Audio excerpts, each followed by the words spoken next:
رقبای ما جهش‌های ژنتیکی را به شام خانوادگی شما می‌آورند. غیر قابل قبول. یا گوشت بوقلمون تقلیدی درست شده از کبوتر. غیر قابل قبول. پدر بزرگ ما 90 سال پیش با یک رویا وارد ماجرا شد. میدونی رفقا، اون زیباترین و خوش‌اندام‌ترین بوقلمونی بود که تا به حال من دیدم. باهاش آنلاین آشنا شدم. بعد از چند ماه پیغام پسگام مطمئن شدم که خودشه. همام دار و ندارم هم دادم که بیارمش تو منظومه خودمون. استاد بذار برات یه دبل بگیرم حالت خوب شه. نه فدات شم، من از صبح تا حالا رو شونه‌های تو اشک میریزم.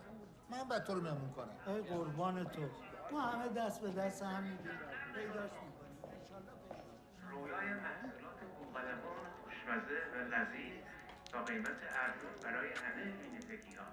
من هر شب برای بوقلمونامون آواز و شعر میخونم تا زندگی آروم و پر احساسی داشته باشن. ما سنگدون داریم. ما اساره بوقلمون داریم. خانم جان چایی از بیرون میاری؟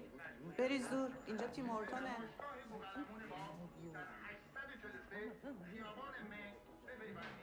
ما می‌خواهیم به شما خدمت